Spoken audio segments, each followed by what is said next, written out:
Akizungumza katika eneo hilo, Nyoro alitangaza kuwa karo katika shule zote 65 za sekondari za kutwa ndani ya eneo bunge hilo imepunguzwa hadi shilingi 500 kwa muhula.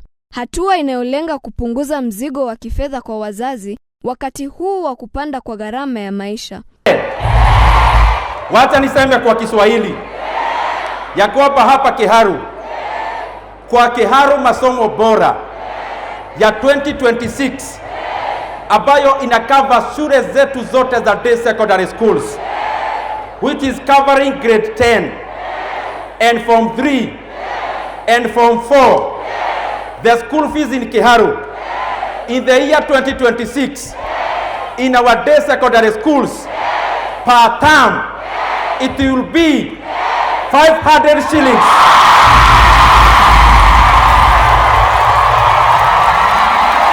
Kupitia mpango huo, chakula cha mchana sasa kitahudumiwa kuanzia Jumatatu hadi Jumamosi katika shule zote zinazoshiriki, huku chapati ikitolewa kila Ijumaa ya mwisho wa mwezi ili kuboresha lishe na hamasa ya wanafunzi. Kiharu Masomo Bora 2026 edition, which we have launched today, tumesema ya kwamba mwanafunzi yeyote ako grade 10, form 3 and 4 in all the day secondary schools in Kiharu, which are around 65, covering 12,000 learners, that the school fees in Kiharu is only 500 shillings per term.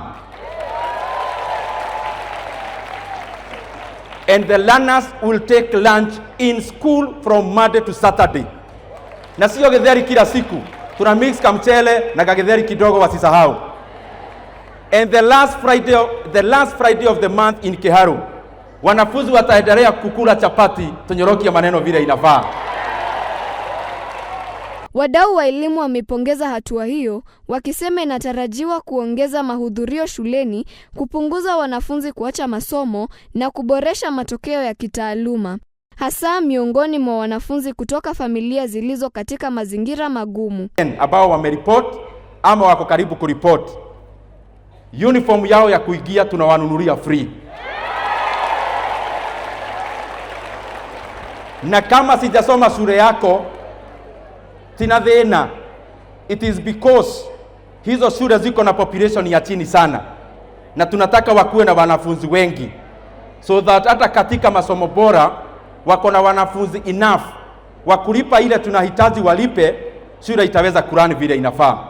And just to wind up, as I said in the other language, the reason why we are doing this in Kiharu today, it is because I believe and I know 100% that Kenya is capable of providing free basic education to all learners in Kenya, and especially starting with senior secondary schools.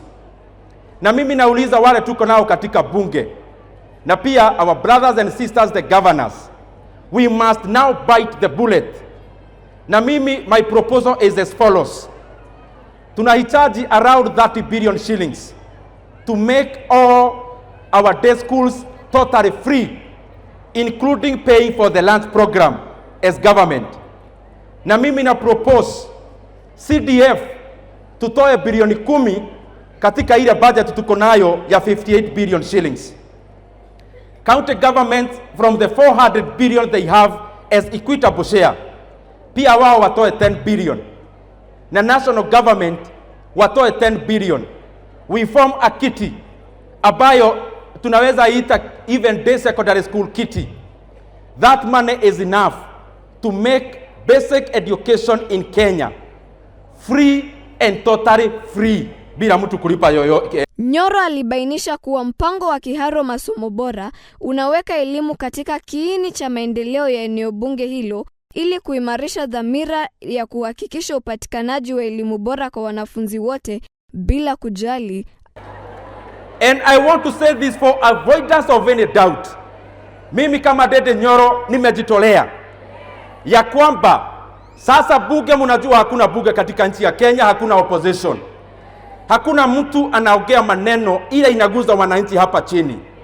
Na tuliwaambia wasiongeza school fees, wakafikiria ni mchezo, wao wenyewe waliondoa hiyo circular kwa sababu tungefanya maneno. And I also want to tell them here in this bright day that the money you sent to our learning institutions, 26 billion, they already had debts of over 22.5 billion Kenya shillings.